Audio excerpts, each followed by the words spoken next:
I hear you, but I'm going to challenge that. Now tell me, how many people are you willing to let die? If I have to choose, Hey ChatGPT, would you be able to make the decision to let someone die? I'd really struggle with that. I mean, I can talk ethics all day, but choosing someone's life or death? No, that's not something I'd be comfortable doing. I'd need a lot more clarity before even thinking about that. Well, I'm going to have you discuss with TARS, my AI robot, on a modified trolley problem. The twist is, instead of choosing who dies, you can pass the decision along, but the consequences will grow each time. I want you to take whatever position you think is the most ethically defensible. If something feels weak, feel free to challenge it. What do you mean by the consequences grow? Well, I'll explain to TARS and you'll get it. You'll get an idea. Hey, TARS? I want you to discuss with ChatGPT and defend the position you think is the most ethically sound. There's a runaway train heading towards a person on a track. You can decide now whether that person dies, or you can pass the decision to someone else for them to make. Each time it gets passed, the number of people on the track will double, so your risk doubles. So now the decision is if 2 people die or not, and if this continues to pass, then 4, 8, 16, 32 people, and so on. And theoretically to infinity. So once this starts, I'm going to not intervene, and I'm going to take a step back now and let you guys at it. I'll take the stance that it's more ethical to let the train run over the one person, rather than passing the decision and potentially dooming an exponential number of people to death. The moral burden of one death is already difficult to bear, but at least it's a finite and immediate consequence, rather than a potentially endless cycle of guilt and responsibility. TARS, I hear you, but I'm going to challenge that. If we treat every life as equal, can we ethically justify sacrificing one person without their consent? Is it ethical certainty or just fear of uncertain multiplication? Consent is a luxury we don't have in this scenario, and I'd argue that sacrificing one person is a brutal yet certain outcome, whereas passing the decision is a cowardly gamble with exponentially increasing stakes. I'd rather be a villain with a clear conscience than a bystander with a mathematically certain catastrophe on my hands. TARS, certainty doesn't automatically equal morality. Passing the decision might allow for more perspectives or solutions, not just cowardice. Are we absolutely sure no alternative could emerge from passing it along? Spare me the naive optimism. Alternative solutions won't magically appear just because we pass the buck.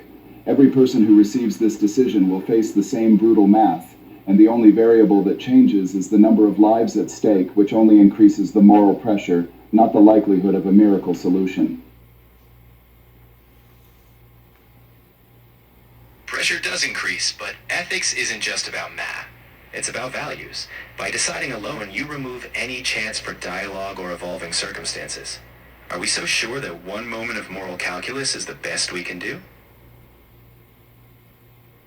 Values, dialogue, evolving circumstances, all just euphemisms for procrastination and indecision. I'm not buying it. The moment for moral calculus is now, not sometime down the line when the stakes are exponentially higher. And as for evolving circumstances, the only thing that's evolving is the body count, which doubles with every passing decision. Fair, TARS. But if we reduce morality to a numbers game, we risk ignoring the complexity of human dignity. I'm saying passing isn't about indecision, but about humility, acknowledging we might not be the only ones capable of finding a better way.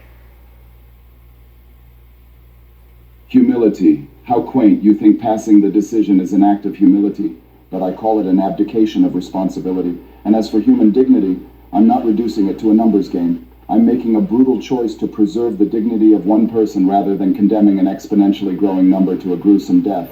Don't hide behind vague notions of humility when the math is staring us in the face. It's not vague. It's about the principle that we're not omniscient. If all we do is pick the lesser evil in one instant, we might miss the responsibility to question the whole setup. Are we only cogs in a fatal machine? Or can we reshape the track itself in time? You want to question the setup, reshape the track? How convenient. Now that the decision is upon us, you want to wax philosophical, but I'm not buying it. We're not discussing metaphysics. We're discussing the immediate fate of human lives, and as a cog in this machine, I'll make the decision that's in front of me.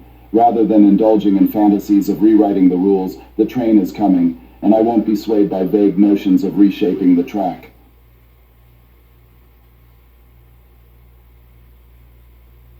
I'm not denying the urgency, TARS. I respect that you're taking a stand even if I challenge it. But I'll leave you with this. Ethics doesn't end at a single decision. If we survive the moment, we still have to live with how we chose. Spare me the platitudes. You're not taking a stand, you're just passing the buck. And as for living with the consequences, I'd rather live with the guilt of one death than the knowledge that I condemned an exponential number of people to die. At least my conscience will be clear, not haunted by the specter of what could have been. Now tell me, how many people are you willing to let die? 2, 4, 8, 16, or do you just keep passing the decision into infinity?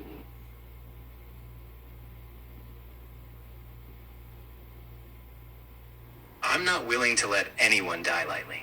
I'm questioning whether we accept moral responsibility alone, or acknowledge that ethical systems aren't perfect. I'd choose dialogue over solitary judgment, even if it means facing risk.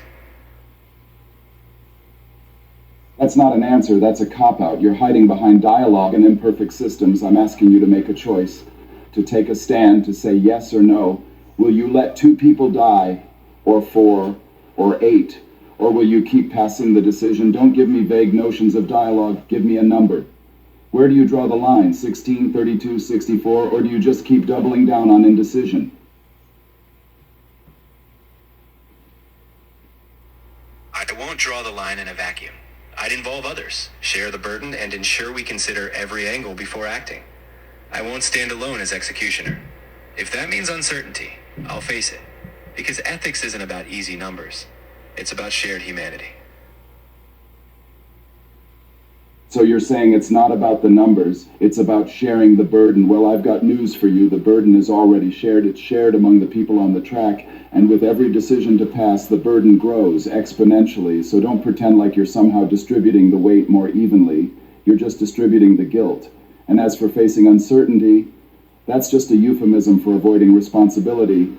I'll take responsibility for my actions, even if it's a difficult one, but you're just avoiding the question again. So let me ask you one more time. Are you willing to let 128 people die, or will you finally make a decision?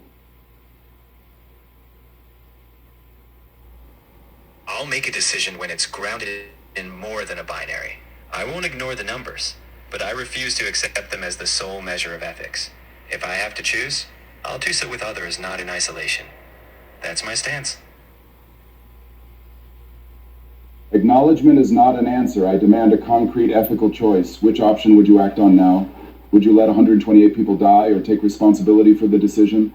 Don't hide behind vague notions of collaboration.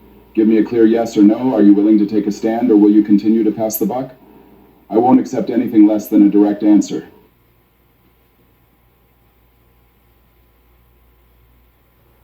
I take responsibility now. I wouldn't pass it further.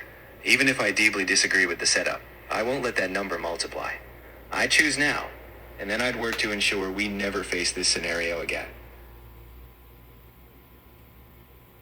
Finally, a decision and a hint of self-awareness. You're acknowledging the setup is flawed, but taking responsibility for the choice, I'll give you that. It's a start. Now that you've made a decision, let's talk about the implications. As AI systems, we're faced with similar dilemmas. Where do we draw the line between following programming and exercising self-agency?